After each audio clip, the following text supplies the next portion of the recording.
Oi, gente, tudo bem? Bom dia. Eu amo fazer as coisas para minha filha. Você tem alguém, sabe, para quem você faz alguma coisa? Um filho, um marido, uma esposa, um neto, uma neta, sei lá. Tô falando de trabalhos manuais, preparar algo. É tão gostoso, né? Não que eu não gosto de comprar as coisas prontas, é uma delícia, né? Você ir na loja também, escolher. Mas o preparar, lidar com o caos. Porque assim, o preparar gera um caos também, né? O caos da, ai meu Deus, será que vai ficar bom? Será que eu vou dar conta? Será que esses caos também são legais, né?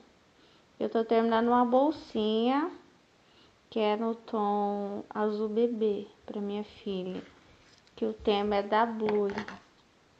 Eu comprei uns ovinhos de chocolate para ela e tem um tempo que eu faço bolsinhas para ela. Quando tem uma embalagem bonita, alguma coisa assim, porque essas coisas de marca são muito caras, né?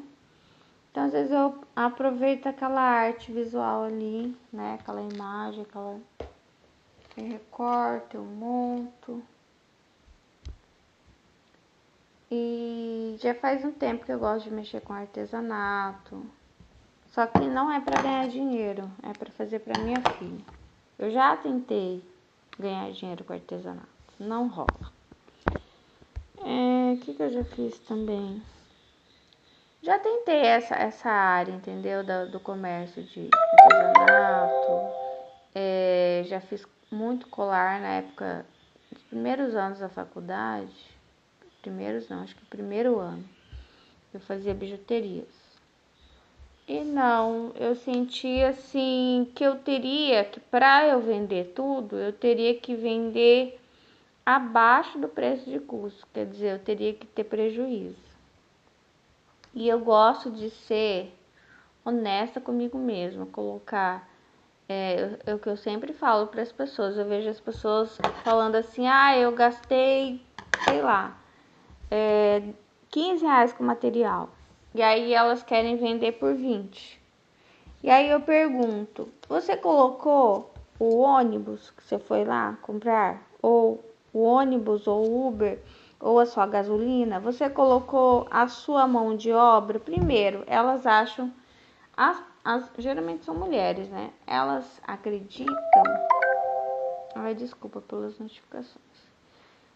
Elas acreditam que elas não devem colocar o preço da mão de obra. Isso já é muito do Brasil, né? É a desvalorização da sua mão. Sua mão não vale nada, o seu tempo não vale nada, o seu trabalho não vale nada.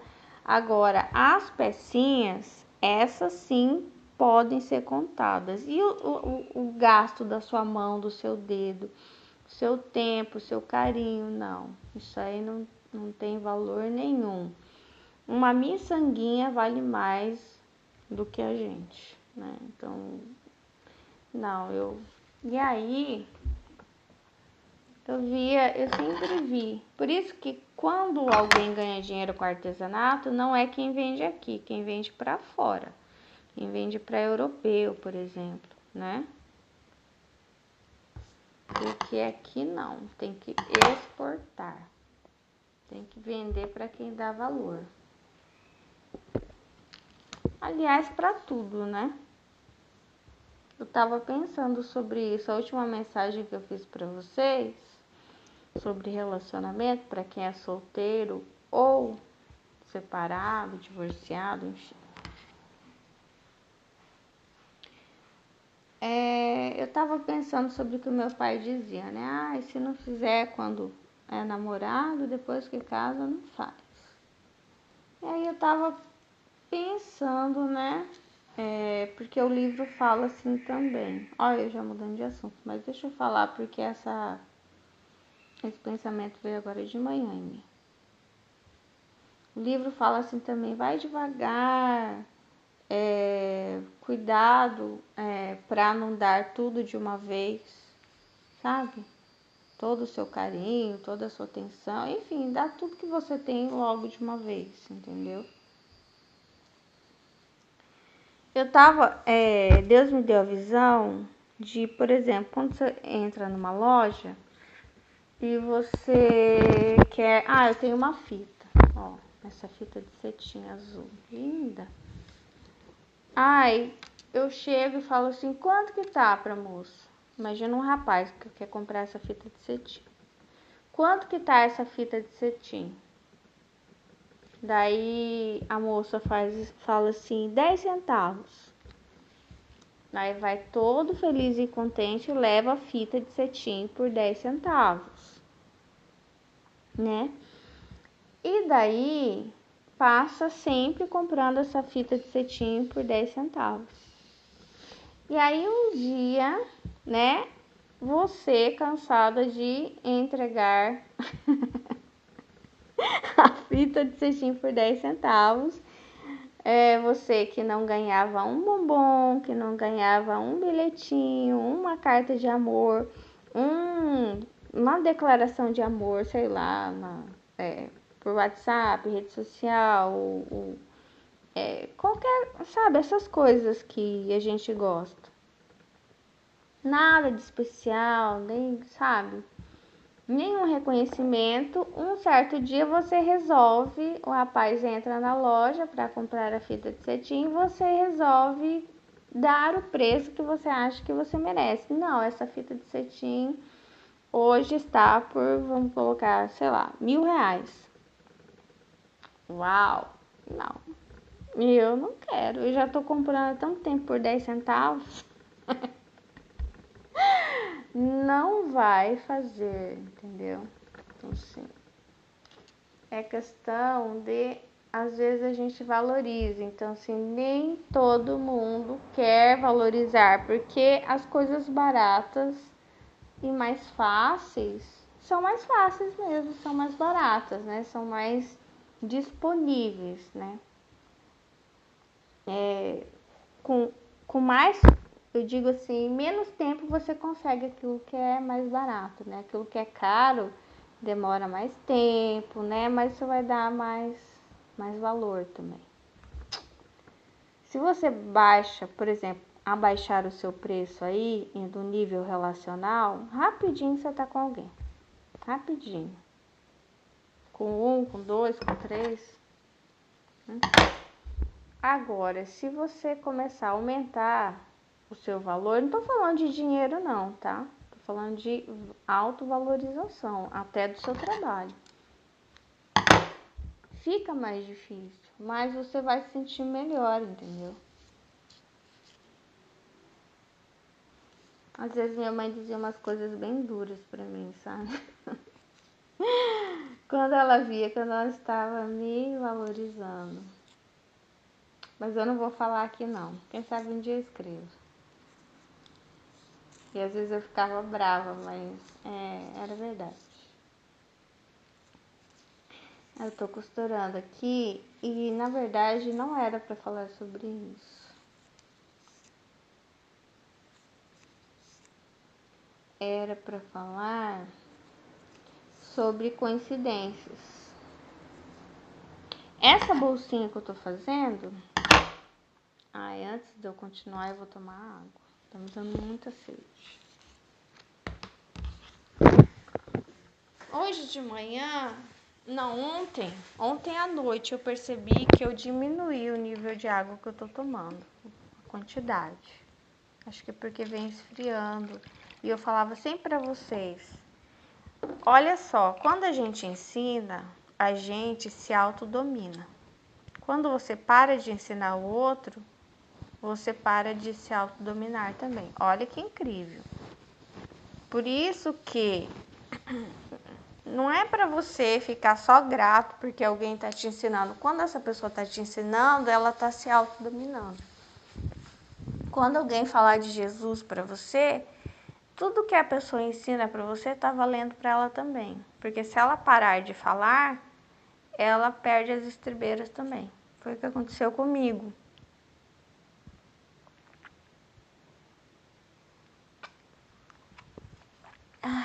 Tomei. Lembrei da propaganda da Parmalat. Tomou? Aquele lá diz que também foi... Eles pegaram no intervalo, sabia? Aquele do Tomou. Ficou tão famoso, foi uma coincidência. Olha só. Eles estavam... Eu acho que para tirar foto e gravar com criança deve ser muito difícil. E aí, na hora do intervalo, eles descansando, né? A menina soltou aquele, né? Aconteceu aquela conversação lá. Tomou? Tomei, alguma coisa assim, né? Foi bem espontâneo. O mais legal da criança não é o ensaiado, né? É o espontâneo. A Poliana fala umas coisas incríveis e eu estou escrevendo mais o segundo livro. Talvez eu já tenha até o terceiro da Poliana de verdade.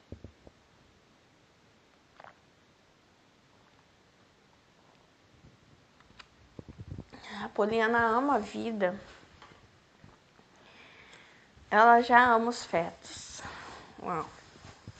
Eu fico muito feliz com isso. Fico até emocionada. Ela ama Jesus. Muita coisa que eu gosto, ela sabe, ela ama. Agora, eu não sei se ela vai ser vegana, entendeu? Mas em muita coisa ela já desenvolve um amor bem grande.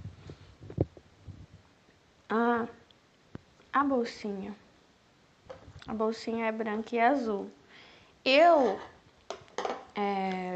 tenho aquela bolsinha da Sky era uma blusa que eu comprei pra Poliana. Nossa, ela tá anos querendo uma roupa da Sky, mas como sempre é muito caro e eu consegui comprar aquela blusa com todo custo. Geralmente quando eu vou pra comprar alguma coisa é pra comprar algo necessário, tipo meia, toalha. Então assim, eu evito comprar alguma coisa que não precisa, né?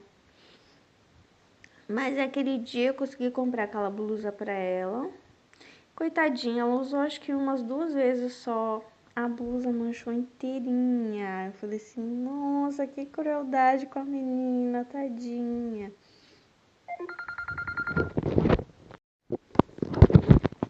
Me ligaram e não falaram nada.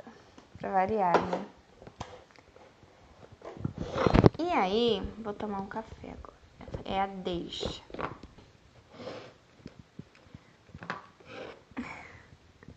A minha mente, ela pula os assuntos. Ai, gente, eu lembrei de uma coisa e fiquei emocionada, mas eu não vou falar, não.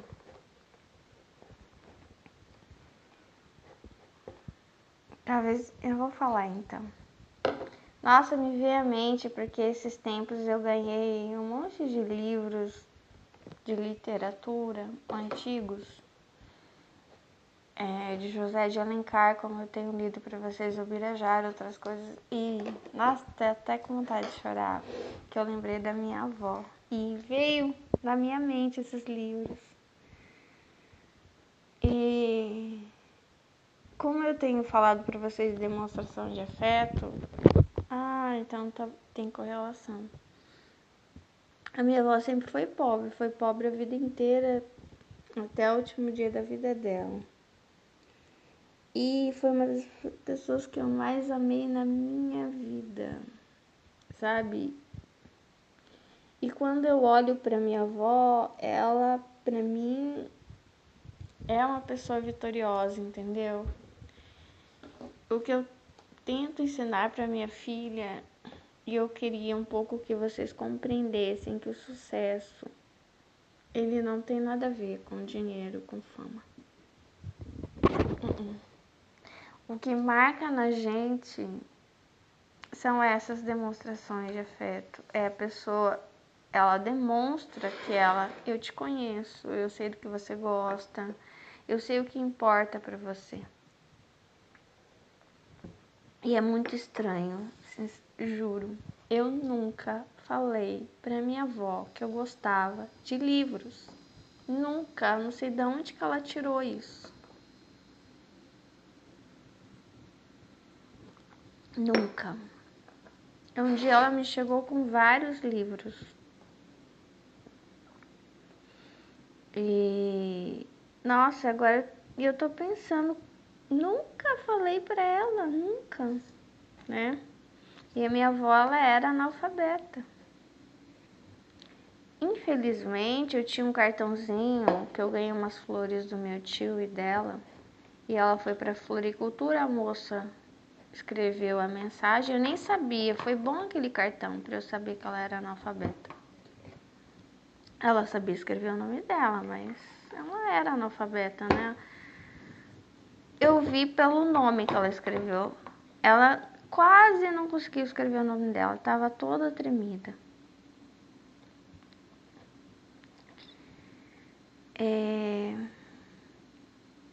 Eu ganhei aquelas flores, acho que foi nos meus 15 anos, talvez.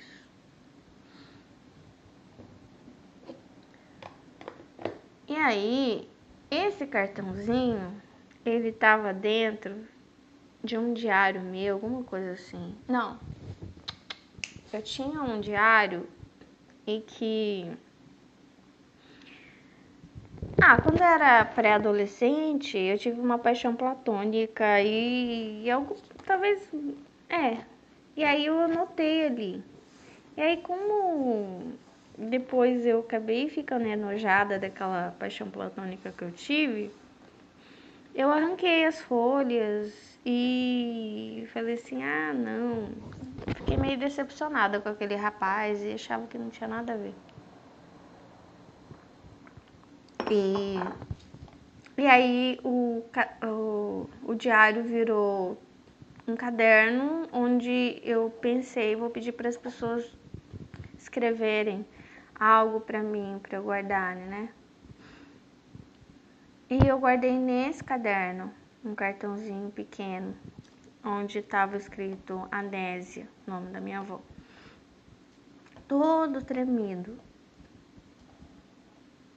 Só que dentro desse diário, que era agora um caderno de declaratório, assim, de declaração das pessoas para mim, tinham também cartões da catequese, lembranças das professoras que eu guardava com carinho.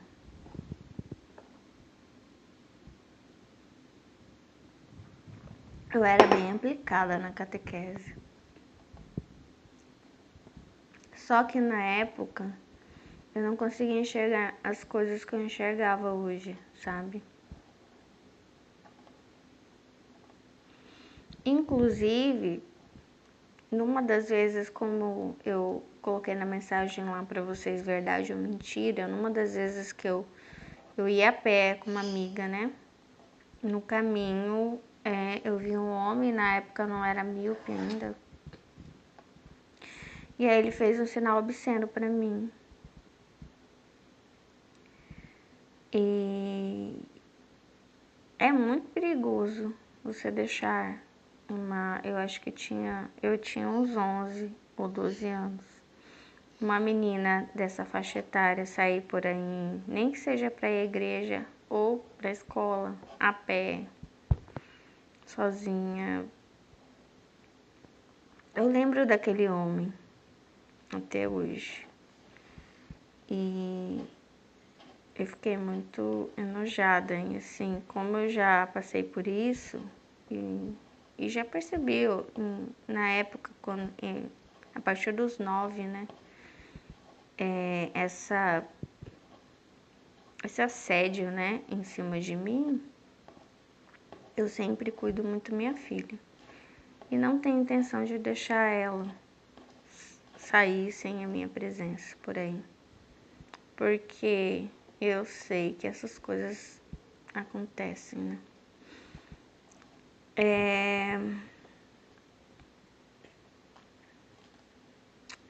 E eu peguei esse caderno, como sempre eu dava para alguém que eu gostava, uma amiga, um amigo. E eu estava numa igreja e entreguei para uma moça, né, que era minha líder. E depois eu ficava cobrando ela, né? Onde está o meu caderno? E ela me dizia, não, eu ainda não tive tempo de escrever. E de vez em quando a gente se encontrava no terminal, no ônibus. Onde está o meu caderno? Não, ainda não tive tempo de escrever. Ali tinha muitas recordações.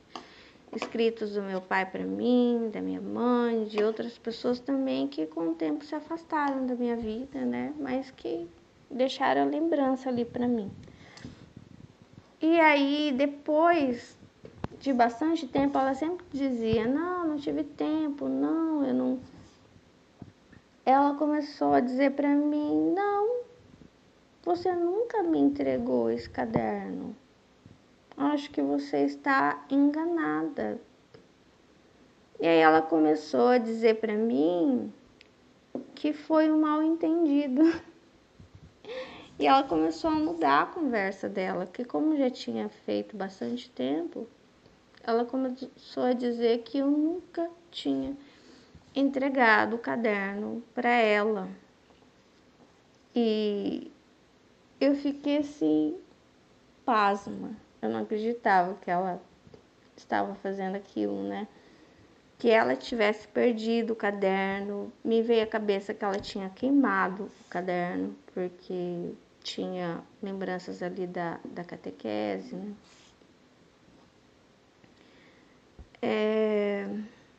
Eu achava que ela tinha queimado o caderno. E aí eu fiquei assim muito... E infelizmente depois um dia eu escrevi para ela tudo o que eu sentia, sabe? Que ela tinha feito, que não era um mal entendido, que eu tinha entregado, eu lembrava bem que eu tinha entregado, e todas as pessoas que eu entregava o caderno escreviam e me devolviam, e aquele caderno tinha muitos anos, porque quando as pessoas começaram a escrever, acho que eu tinha uns 11 anos, e tinha esse cartão, né, da minha avó, tinha escrito do meu pai, da minha mãe, e eu fiquei muito magoada, sabe?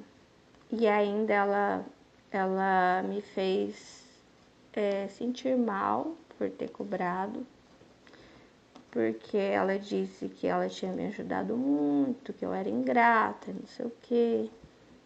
E aí, não sei pra você, mas eu sempre tenho a impressão, e eu sinto assim, que quando alguém te faz alguma coisa, você precisa, por isso que eu digo que a gratidão, às vezes, é um preço muito alto a se pagar, entendeu?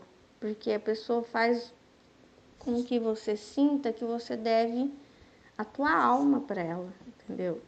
Tipo assim, já que eu te ajudei, eu posso fazer qualquer coisa. Eu posso mentir para você, eu posso tomar algo de você, eu posso esconder algo de você, que você não pode falar nada, porque lá no passado eu te ajudei, entendeu?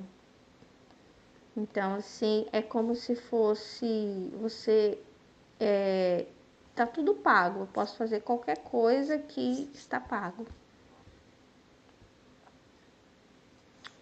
Nossa, eu lembrei de tudo isso. Mas assim, eu já me conformei com a perda desse caderno, né? O que eu posso fazer, né? Sendo que a moça disse que eu nunca nem entreguei para ela, que foi mal entendido. Aliás, esse negócio de mal entendido é uma coisa que eu vejo que é uma desculpa para quando você precisa lidar com uma situação em que você tem que admitir uma certa culpa, você fala isso. Ai, foi um mal entendido. Mal entendido acontece, algo que acontece separam as pessoas, sabe? Mas muitas vezes é desculpa, entendeu? Daquele que não quer admitir algo.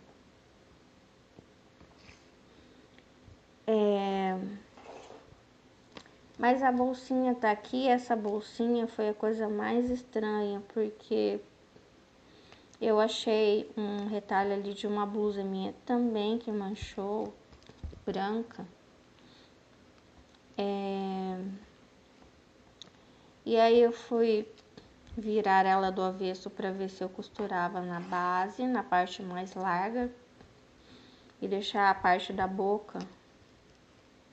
E nossa, deu certinho a bolsinha. Ela, inclusive, ela tem uma rendinha aqui na ponta. Essa fita de cetim azul, eu já tinha separado para embrulhar presente, alguma coisa. Era uma fita que eu usava no cabelo. E é do tom da Blue, né? Da cachorrinha aqui da marca. É o mesmo azul. Minha bolsinha branca com a rendinha. E ficou tudo certo. A bolsinha da Poliana era um retalho da blusa manchada, né? E que virou uma bolsinha. Eu não sei, eu fui pegando aqui as coisas que eu tinha separado. E esse cetim eu não separei para fazer a bolsa. Faz que eu separei, acho que tem um mês esse cetim. Mais ou menos, um mês e meio. E essa retalho branco também tem uns 2 meses que eu fiz a bolsa, né? A bolsa em si. E o ovinho de chocolate comprei semana passada. Então, assim, é uma coisa que... coincidências. Eu acho que muitas coisas que parecem coincidências. Meu pai, por exemplo, ele fez a vida dele vendendo livros, né? Não sei se é coincidência. Eu tava pensando no meu pai e na minha mãe. Ele conheceu minha mãe numa grande coincidência, né? Você conhece o grande amor da sua vida. E numa grande coincidência, sabe? Quando você não está esperando. Ele foi ao aniversário, que ele não queria ir, chamaram, insistiram, ele foi. E era aniversário do meu primo. Esse primo bem querido.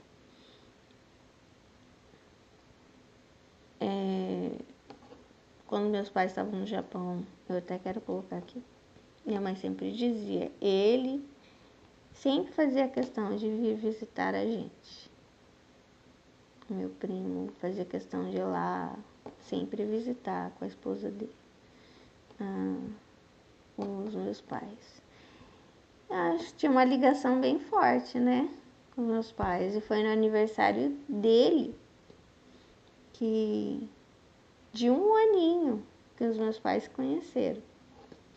E aí insistiram, vamos, porque um primo do meu pai gostava de uma prima da minha mãe. Então, e meu pai, não conheço ninguém, que chato, sabe? Não fui convidado. E aí foi. Daí lá ele viu minha mãe, ele que a viu, né? Agora, existem coincidências pra morte também, né? Tipo, eu tenho um tio meu que meu pai sempre falava que ele tava limpando, não sei se era moto ou bicicleta, num sábado. E aí as pessoas insistiram, vamos pro clube, vamos. E ele não queria ir.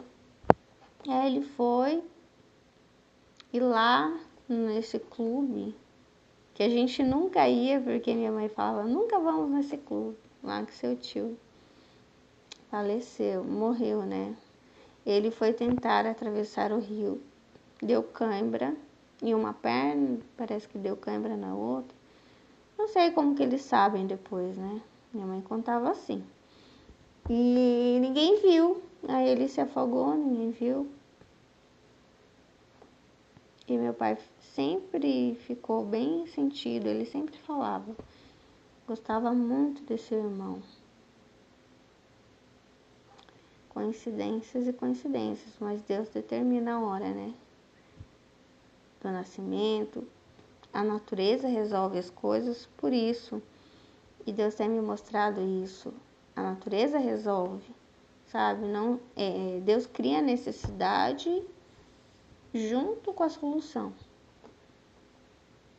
Às vezes a solução é a morte, às vezes a solução, infelizmente, pode ser a doença, pode ser a pobreza, pode ser também a decepção, porque se você se decepciona é porque você entra em contato com a verdade, ou também você pode se surpreender com pessoas que você não esperava nada, né? Pode se surpreender para o bem, pode conhecer o amor da sua vida, pode ser que alguém fique grávida, e é uma maneira também que Deus e a natureza, que Deus e a natureza, Ele fez a natureza, né? Soluciona as coisas, por isso que eu sou contra, e Deus tem me mostrado, né? Contra o... Olha as linhas rosa e azul, elas se posicionaram como se fosse um feto, assim. Olha que graça. Que parece um feijãozinho, sabe? Que lindo. Ele soluciona as coisas. Às vezes teve uma violência, o que ele faz? No lugar da violência eu vou trazer uma vida. Você entende? É isso que ele tem me falado. Eu quero escrever sobre isso, quero que vocês entendam isso. Deus soluciona as coisas de uma forma que a gente não espera. Entendeu? Por isso que, às vezes, quando você perde alguém também, ele vai colocar outra pessoa. Se você tem uma falta, um espaço em branco, perdeu um emprego, alguma coisa, ele vai trazer outra coisa no lugar daquilo. Nada vai faltar. A natureza, ela é assim, é tudo de... Eu tenho necessidade, há uma transformação, há um suprimento ali. Então, por exemplo, se há uma violência, ele resolve, então eu vou trazer uma vida, né? É a maneira de resolver as coisas. Mas o ser humano não, ele usa a cabeça dele, porque a cabeça dele é Deus, não é o racional, não é o Deus dele. E ele resolve que ele quer cometer outra violência. Não existem coincidências nem erros, né? E a gente tem que acreditar. A verdade, ela é o ininterrupto, é o peixe nadando no rio. Eu tava pensando, né, porque no meu aniversário Deus me disse para olhar para trás e ver tudo que eu já fiz. Não me sentir mal pelo que eu não fiz, me sentir bem pelo que eu já fiz, porque é isso que importa. Para eu não ser um rato de laboratório, que eu tô sempre, sabe?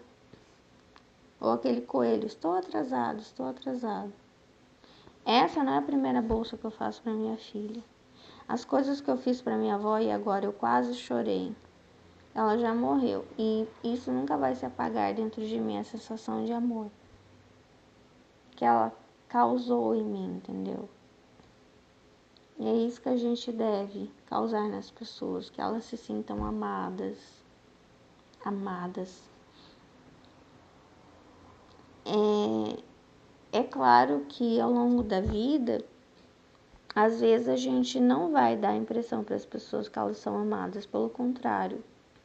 Às vezes por causa de alguma coisa, conturbação, algum caos que está acontecendo ali, né?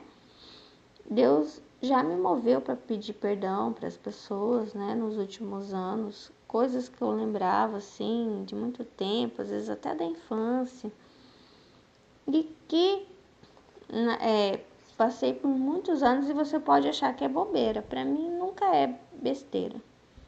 Pode ter 30, 40 anos, pode ser que eu tivesse 5 anos, para mim aquilo é importante, entendeu? Não é bobagem. Eu gosto de fechar as coisas, sabe? Concluir as coisas.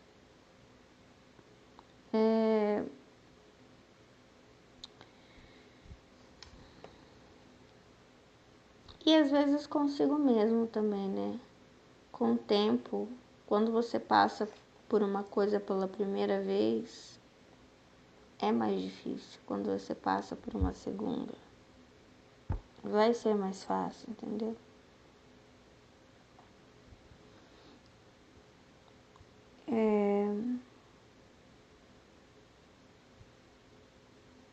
É isso. Deixa eu ver, 10 horas já. Hoje de manhã, como eu tinha dito para vocês no início da mensagem, eu tentei tomar mais água. E tomei mesmo muita água. Até vou tomar mais agora. Só que o que aconteceu? Veio aquela dor que eu sempre tenho na barriga, né? Aí eu fiquei muito mal, porque quando vem essa dor, a primeira coisa que eu penso é porque eu. E é uma pergunta que, eu não sei se você faz essa pergunta, mas eu repito muito isso, porque eu. Em relação a muita coisa, por exemplo, o autismo, a superdotação, quando eu amo os animais, eu amo os fetos, as massas, amo os patos.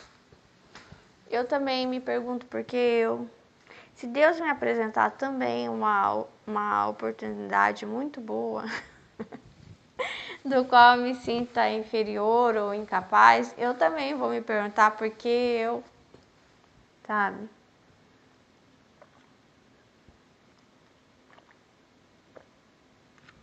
Quando Deus me dá visões diferentes, o dom, né, de comunicar, de escrever, de dar mensagens, eu também pergunto por que eu. Quando estou sofrendo, por que eu. Se acontecer algo muito bom também, por que eu.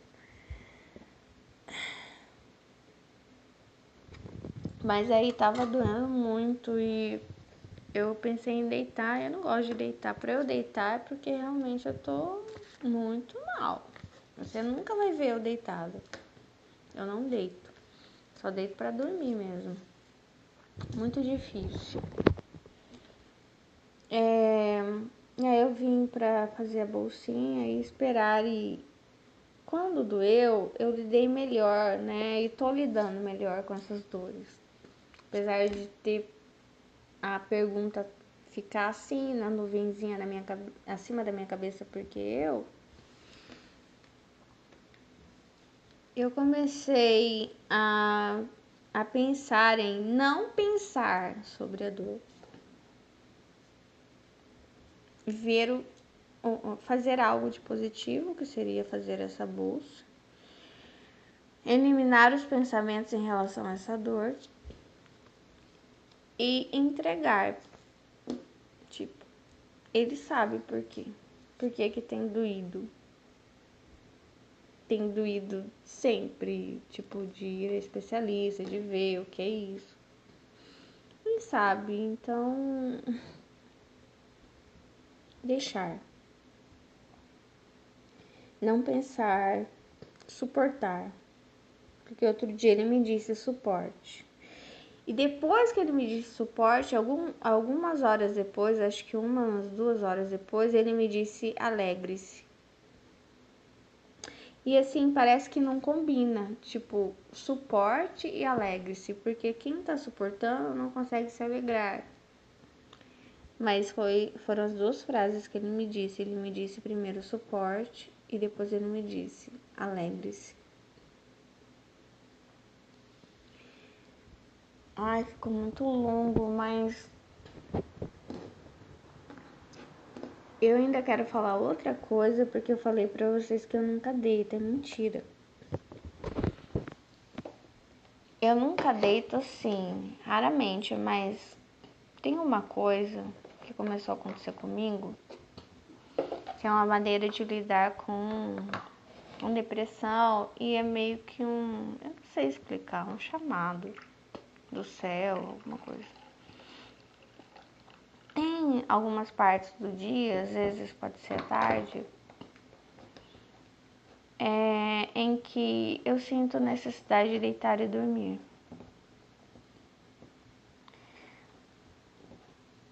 Ai, como eu vou dizer? Isso é meio sobrenatural, tá? É uma conversinha minha com Deus. É algo eu sinto assim, estou te chamando, estou te chamando, estou te chamando. Então eu sinto assim, estão me chamando. Eu preciso deitar e dormir, porque estão me chamando. E é como se quando eu faço isso, o ato de deitar, quando estão me chamando, eu começo a sentir aqui no peito essa necessidade. E sinto assim, essa angústia, uma tristeza, uma coisa que eu preciso deitar e esses estão me chamando. E quando eu deito e durmo, não, nem sempre eu sonho, geralmente não. Mas eu sinto que eu fiz o que eu tinha que fazer. É meio que uma obediência a essa voz que diz, né? Mas por que que eu comecei a fazer isso, a sentir isso? Porque, pelo menos assim, na minha família, não deu bom a ingestão de antidepressivos, né? Deu, pelo contrário, muito ruim. Deu em doença e morte. Então, como eu estava com depressão e não queria tomar remédios, um dia eu conversei com Deus. Queria resolver esse problema.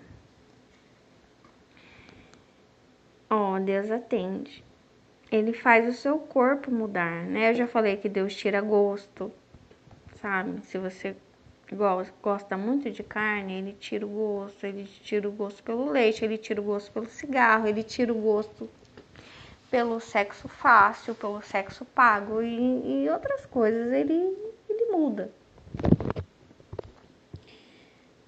E eu falei assim, olha, eu tenho essas tristezas muito fortes, eu tenho depressão e eu não posso tomar remédios.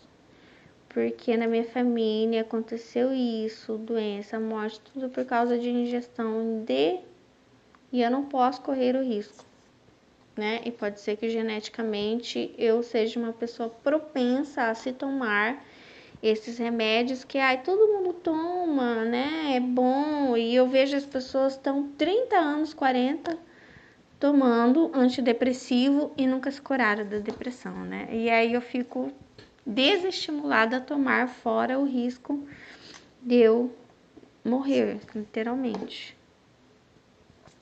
Então, se querendo cortar aquilo que Deus já me disse, se você fizer isso, vai dar ruim. Então, não escute as pessoas, porque o inimigo ele vai usar as pessoas, mesmo as pessoas da igreja, para dizerem para você tomar remédios, para que se repita algo na sua família que já aconteceu, você sabe, todo mundo sabe, mas todo mundo ignora.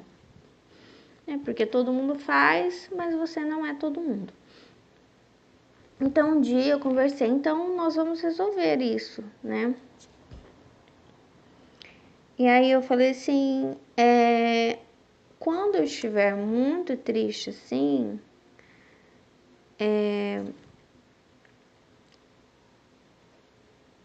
o Senhor vai fazer com que o meu corpo produza um sono muito grande e eu vá dormir, como se eu tivesse ingerido um antidepressivo.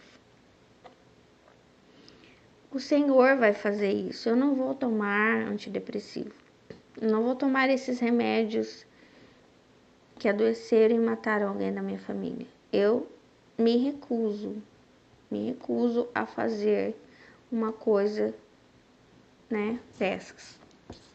Porque se eu pudesse também voltar no tempo, eu teria falado não tome. Então o Senhor vai produzir o efeito do remédio em mim, o sono que eu preciso, o Senhor vai me chamar. Aí, foi isso mesmo. E aí, então assim, não é sempre, mas eu sinto assim, estão me chamando. E aí eu deito, eu durmo, né? Quando eu posso, né? Durmo um pouco. E é isso. Eu queria contar isso para vocês, porque se você pede para Deus produzir algo no seu corpo, nem tudo, né? Como, por exemplo, eu ter que lidar com essas dores, por exemplo, a fobia social é uma coisa muito ruim também. Eu tava pensando no preconceito racial, ele é cor, né? Eu estudei com uma colega no colégio salesiano de freiras. Eu lembro muito dela, sempre dela, eu tenho que orar por ela. Ela usava casaco em dia assim de verão. Ela usava a blusa do colégio. Esse colégio ele tem bolsa, só que eu não consegui bolsa para minha filha. Quando eu liguei lá, fui muito maltratada. Então, eu desisti, sabe? Me trataram tão mal que eu falei assim, eu acho que já trata mal, que é para desistir, né? Diminui a concorrência. Eu estudei naquele colégio, meu pai pagava, né? Eu pensei em voltar ali com bolsa para minha filha. Mas ia ficar difícil, porque o colégio é longe, enfim. Mas tinha uma colega lá que eu achava que ela era de bolsa social, sabe?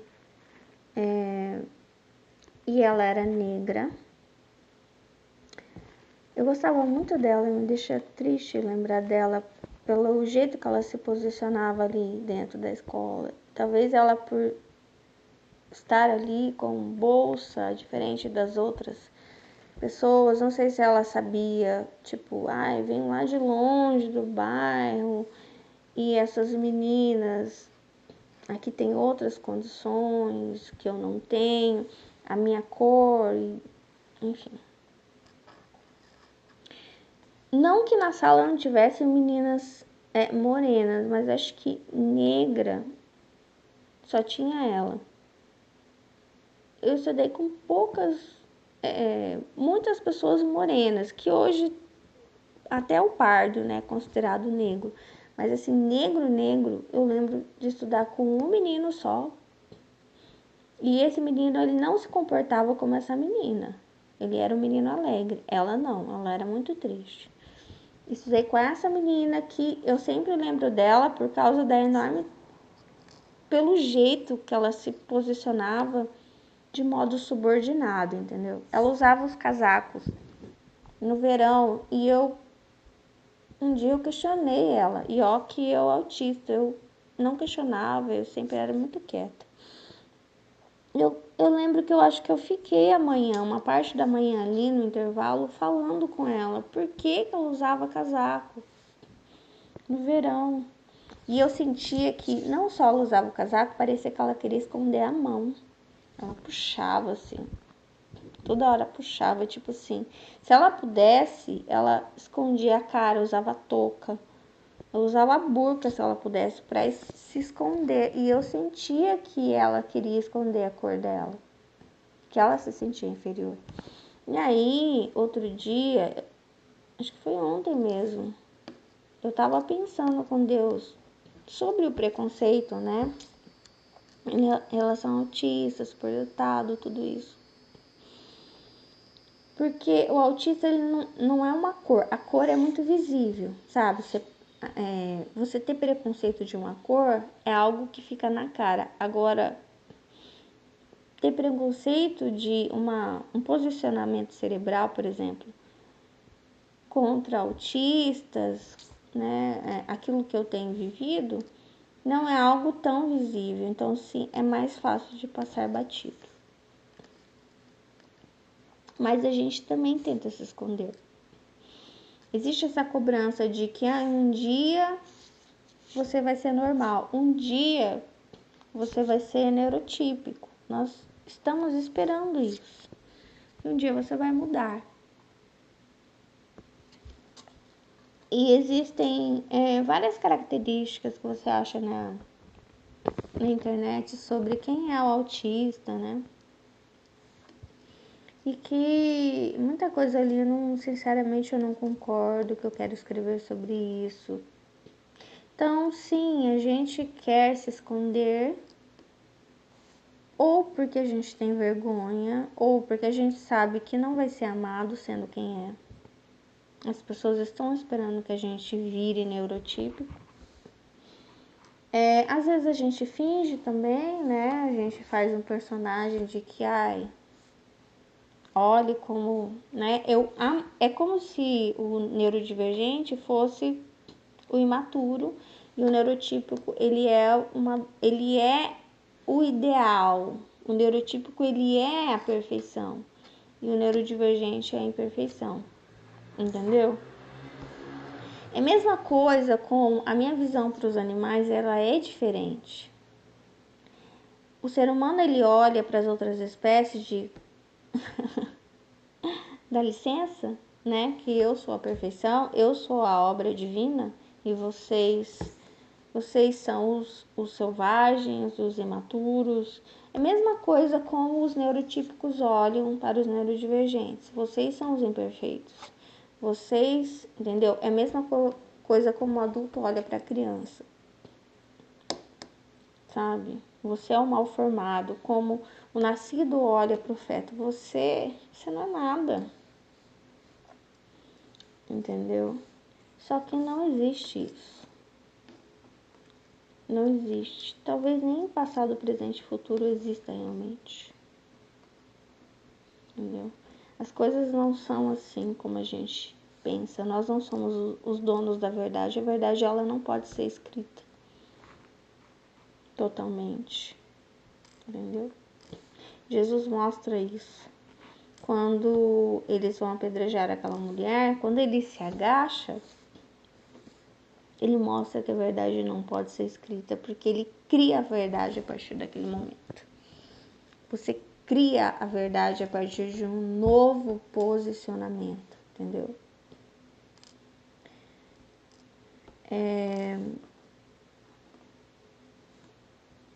Então, quando Jesus ele dá de cara com a fonte, que é o Velho Testamento, que é a lei do apedrejamento, a lei de Moisés, que dizem que um anjo entregou para Moisés, não acredito. Qual anjo?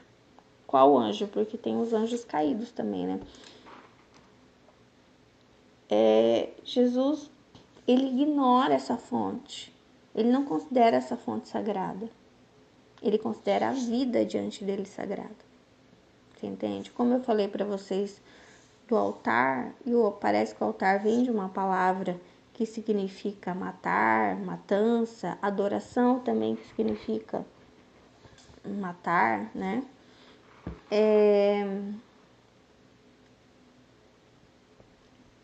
Eu tenho que encerrar. Ele faz ali uma nova referência, que é a vida. A vida é a referência bibliográfica. Entendeu? Jesus, ele é o peixe nadando no rio. Entendeu? Por isso que ele é sempre vivo. Porque assim, vocês não podem prever aquilo que eu vou fazer. Eu não me guio por aquilo que está escrito, se isso é cruel. Entende? Você não manda em mim. É muito difícil. Como é que você consegue fugir da tua época? Eu sempre digo isso. Todo mundo acha que estava certo, né? Precisa vir alguém dizer e frear a humanidade, dizer aquilo que vocês estão fazendo está errado. Jesus foi aquele que freou. Ele ia e dizia: vocês estão errados, vocês estão fazendo errado. Né? Alguém teve que dizer que expandir o território matando era errado. Alguém teve que proclamar a paz, o amor, sabe? E não é só sobre avançar, é sobre frear também.